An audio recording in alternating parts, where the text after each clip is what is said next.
Happen. Not sure. Always assume that it's going fine, though.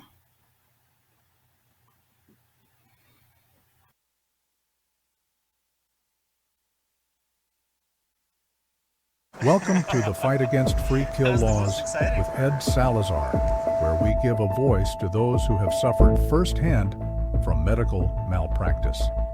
In Florida, families devastated by medical negligence are left without justice because of a law many don't even know exists. Florida's free kill law prevents families from holding doctors accountable. These are real stories with real loss and no justice.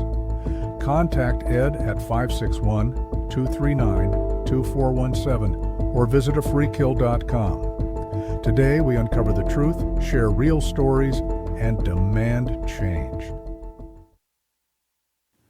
Good evening, and thank you so very much for taking the time to listen to our show tonight. I am very, very excited to tell everybody that we have some very positive developments. Currently in the Florida legislature, House Bill 6017 has made it out of all the committees, and it was voted in the House, and it passed by 104 votes to 6. This is amazing. And in the state Senate, Senate Bill 734 is moving through the process, and we are very confident that it's going to have a very positive outcome. I am so deeply grateful for the people that I've met, previous guests that we've had. Dr. Allison Ashley, she's a tireless worker and advocate. She has networked me with these wonderful people that I've met. Last week we had Melody Sandberg McDonald, again, another tireless worker, fighter, and advocate to get these laws overturned. Tonight we have two guests that are going to be joining us remotely, so bear with me. I'm new to this stuff, so let's hope we can pull this off. Let me tell you a little bit about Jana Sutoova Ben-Nun. This lady, she is a warrior. She is a musician. She studied at Florida State and West Florida University for piano performance, music theory. While she was in her graduate studies at West Florida, she taught music theory and applied piano. She had a private music school for 15 years. And then she and her husband founded the DeNoon Institute for Biblical Research, working side by side. They lived for a short time in Israel, then moved to Prague in the Czech Republic in 2014. They returned to the United States in 2017. And that's pretty much where her story with us tonight is going to pick up. With her is her son, Ethan. And Ethan is also he's an aspiring musician and a ferocious advocate. And when you hear their stories, you'll understand where their passion comes from. So let me introduce you to Jana and Ethan. Thank you, Ed, for having us. It's a pleasure to be here. Thank you so much. Of course. So tell us a little bit, what got you involved? How did you become so passionately involved in this movement to abolish these free kill laws? Well, what got us involved in it is that when my father was killed by 3 physicians in a hotel room in Gulf Breeze, Florida, we wanted to get to the bottom of this, why it happened. And we discovered that they performed illegal experiments on him without informed consent and killed him. So, of course, as any family member would do, we went from one lawyer to the next, and we were trying to sue the doctors in Florida. And we were unable to find a lawyer that would take our case. We were rejected by about 8 or 9 lawyers without any explanation. We just got a letter in the mail saying that they're not taking our case. And that was extremely puzzling to us. We had no idea why, what happened. And lawyer number 10 actually Number 10. explained to us, about number 10 actually explained to us why we are being rejected like this. And he said that there is a free kill law on the wrongful death statute and medical malpractice statute. And free kill law is basically a law that denies justice to certain groups of people. It's a discrimination against certain group of people, their age, marital status. So we were so disappointed. We couldn't move the case anywhere. We could not have our day in court, no discovery process. And the only thing we could do is report the physicians to the medical board. And now it's been 2 years with the medical board, actually over 2 years, maybe 2 years and 6 months. And that process is confidential. We have no access to advocate or a lawyer for our side. They're not communicating with us. And of course, the only thing we heard is the doctors are still practicing. They're seeing patients, and These they doctors hired lawyers. These doctors that treated your husband, you're talking about. My daddy. Or your Yes. dad. I'm sorry, your dad. Yeah. Yeah, it's okay. So the only recourse we had is medical board, but it's still with them. It's in confidential status. We don't know anything. All we know is that doctors hired lawyers. They're prolonging the issue. They are filing motions for dismissal. And we have no idea when we're going to hear what happened there. Ethan, what are the circumstances that bring this law into play? What are the conditions? Well, if you mean in our specific case, it's a good question. Because when I tell the story of my grandfather to most people, they all say, "Oh my God, this is criminal," right?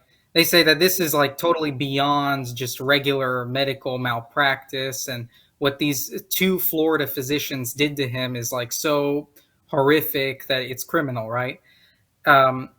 However, even though what happened to him was so egregious, every single attorney that we speak to just turns us down because we tell them that 2 physicians did these actions to him. The second we mention that it was 2 physicians, they just say, "Oh, Florida's free kill law, and you have no case because you can't sue for wrongful death in these situations because your grandfather was," well, it would be my mother who would have to sue, right? But my grandfather was 80 and he had no dependencies legally under the age of 25, and he was widowed. So the law just sort of treats him as disposable. So that's their justification that he doesn't have a minor child and that he was widowed. And therefore there was no one that had a justifiable claim for injury. Yeah. And that's sort of the thing. When I spoke at the Capitol in Tallahassee, this was my whole sort of theme, right? Is that this law, Florida Statute 768.21 subsection 8, it is protecting doctors who commit criminal actions, right? Because in a lot of cases, law enforcement, when they investigate crimes in the medical field, they don't know much about medicine, right? And I cited a case in one of my speeches of a physician named Dr. Ben Brown in Gulf Breeze, Florida, who killed his own wife on an operating table. He was a plastic surgeon, right? And when law enforcement was being interviewed regarding that case, they were basically saying, how they were talking about how difficult it was to get to the facts of the case, to essentially bring this doctor to justice for what he did to his own wife, because of the fact that they don't know anything about medicine, right? Mm-hmm. Um, so it's really. So this is why it's so important to be able to have a legal case and access to the courts, because there is a discovery process during which you can discover whether it was really medical malpractice or did it cross the red line to a criminal behavior. But without having access to the courts, the cops and even state's attorneys are not schooled in medicine to know enough whether their crime happened. So a lot of times these types of crimes are completely overlooked, and they just kind of slide through under the table. Yeah. But when you were asking about this law is in Florida now for 35 years. And lawmakers have kind of slided onto the books for the reason of trying to lower premiums for medical malpractice insurance for doctors, because they were afraid that doctors are going to leave the state. They were saying that there is a shortage of doctors. So they decided that they are going to take constitutional rights of about half of Florida people. I mean, just think about it.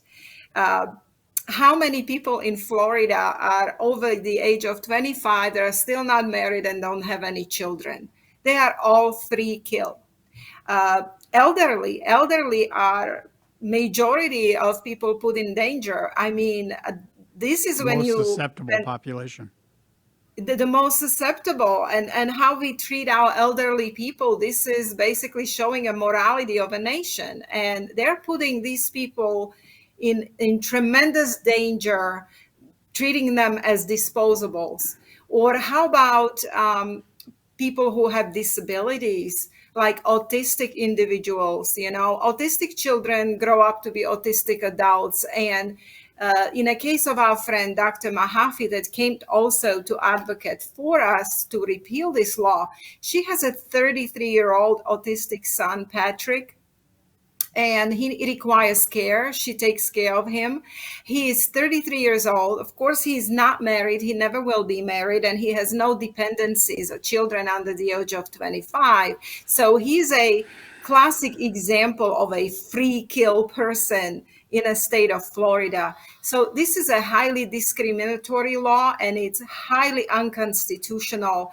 And I don't understand how it could be even put on the books. How could they exchange something like malpractice premiums in exchange for assuring that all of us have equal rights under the law and access to the courts? This is absolutely egregious. And believe me, I'm not justifying it, but I remember, in the late 1990s, early to, right around the year 2000, I was still, working very actively in hospitals at that time. And I remember all the discussion about the skyrocketing premiums for malpractice.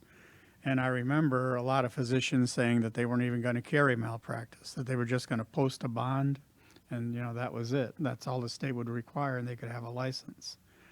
And like I've said before, I was the technical director of a cardiopulmonary service in Fort Lauderdale.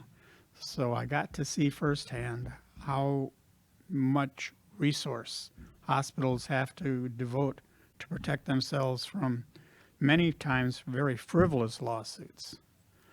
But you can't take a slip and fall and a death and put them in the same box. Right. That was my issue. There's no sense of scale, for the gravity of the mistake. Right. I think, you and I, we've talked about exactly, what happened to your father, and it's Yes. please, and I know I don't want to open an old wound, but if Yes. you would be willing to discuss it, I think our listeners would just be absolutely dumbfounded. Yes. I will have Ethan tell the story. All right. Um, where do I begin? Tennessee. I think it's best to start in Tennessee, right? Because this is where it all began. Was here in this state. My grandfather, Stefan Suto, he lived with us. He was part of the family, right? He was there for me all at the time, 17 years of my life, right? Um, and we basically had a physician, and I can name this physician. Her name was Dr. Carrie Madej. Uh, oh my, It's okay. and yeah, okay. And in Tennessee, this physician came to our home, uh, and when my grandfather was having flu-like symptoms, the whole family was having flu-like symptoms. She came to our home and she administered to my grandfather, I kid you not, 21 milliliters of IV hydrogen peroxide, followed by, in a nebulizer, 2 milliliters of hydrogen peroxide. So And after she gave this to my grandfather, she left the home.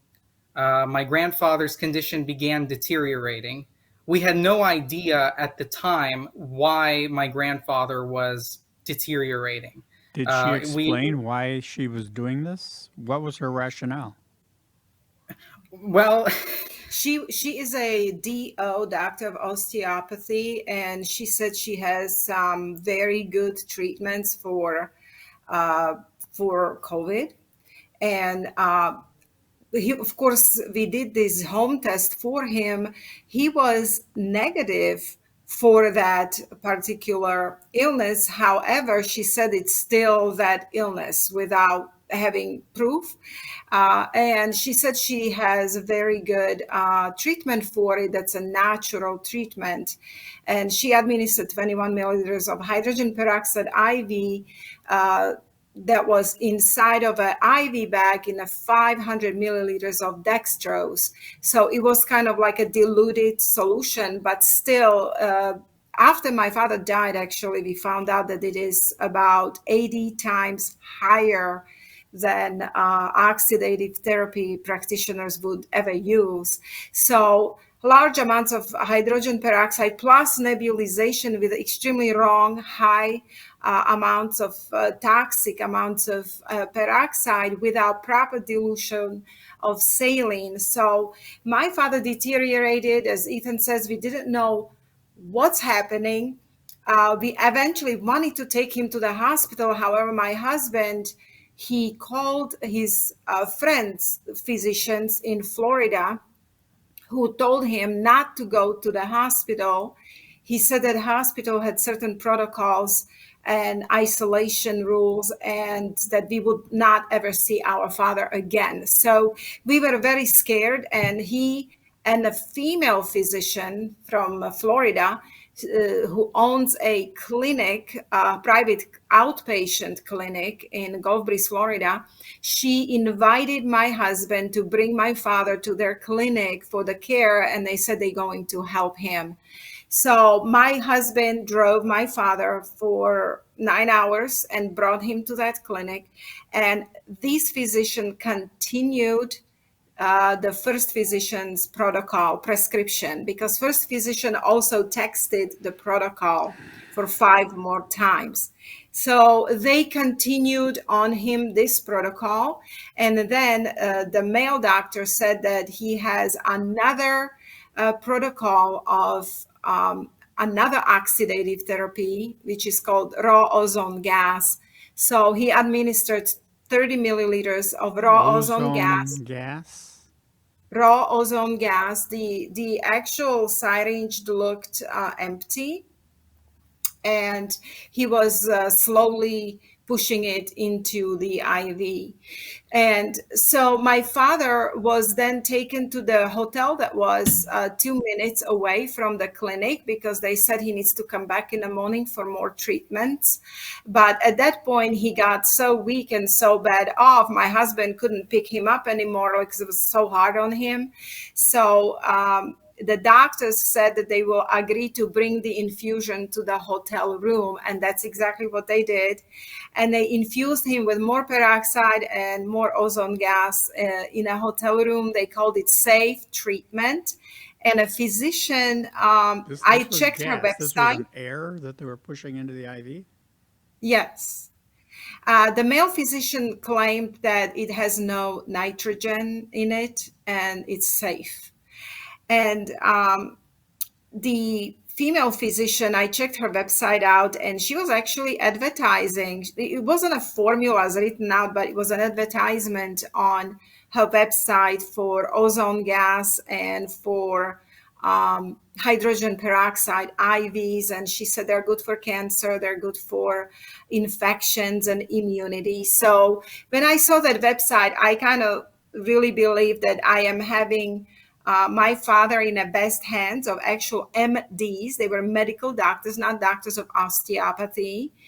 And I didn't question them. And I was kind of thinking that my father is only going worse and worse for the reasons of virus, that treatments are not working. But I would not even think in my mind that doctors were doing anything illegal. Well, it came to a point in a hotel room where my father, they called us all for a meeting, and they informed us that all of my father's red blood cells are dead, that he has no red blood cells anymore, and they're going to give him a blood transfusion.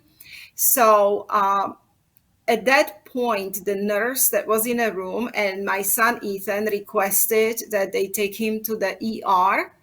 But the male doctor called my son to a hotel lobby, and he told him that if we take him to the hospital protocols are going to kill him, isolate him, and we're never going to see our father again. He said that he's giving us 80% chance if my father stays under their care. So, of course, at the time, we wanted the 80% chance. And the doctor himself said that he's going to give him his own blood because he's a universal donor and he wants to help out my father. So he literally bled himself into a plastic bag, and then he transfused his own blood into my father in a hotel room. And it was actually nurse that was doing it under his direction, and there was no cross check done. My father was handed to me dead 2 days later. He was black and blue, swollen and dead. And when I asked why he died, they did not explain. They said they don't have answers. It's just incredible. However, they did employ last few days, like I don't remember exactly, 3 or 4 days of his life. They had a friend from hospice come and give him morphine, and they had a doctor who never saw him. He was a hospice doctor, never saw my father, sign off on death certificate that the death was natural. They did not contact police or local medical examiner. They just transferred my father to the funeral home. At that point, I was just, why this happened that way? I didn't even know what to do. I was in a very confused state myself. Shock. Very shocked and confused, and I had no idea what just happened. I couldn't process it. I had no answers. I was grieved. I didn't know. Basically, it was very difficult for me to function. And it took me about 2-3 months before I started questioning what happened, writing it down and doing research, and started talking to physicians. And about 9 months later, I remember very clearly that it hit me that they have killed my father with illegal experiments. And I contacted Dr. Mahaffey. We contacted police department. And it was just very disappointing that I could not secure a lawyer because I wanted the discovery to take place, and I wanted answers. I wanted trial. I wanted justice for what has just happened, and there is no justice. Was there ever an autopsy performed? Yes, not by the medical examiner's office. Our family ended up getting a private forensic autopsy done on my grandfather. The forensic pathologist who performed his autopsy, he's an amazing physician, Dr. Daniel Schultz. He looked at my grandfather's body. He looked at all the evidence that we gave him, and he came to the conclusion that my grandfather died directly as a result of the actions of the three physicians. Not natural causes. It was not natural causes. He explicitly ruled them out in his autopsy, that it was pretty much impossible for him to have died from natural causes. It just was not it's not what killed him. And with his medical report, you still could not get any legal representation? No. He ruled his death a homicide, and when we took it to the cops, they just said that it's a medical malpractice issue. And of course, we didn't have medical malpractice lawsuit access. And by the way, just to let you know, my father at first was buried, and then he was later exhumed, because when I found out that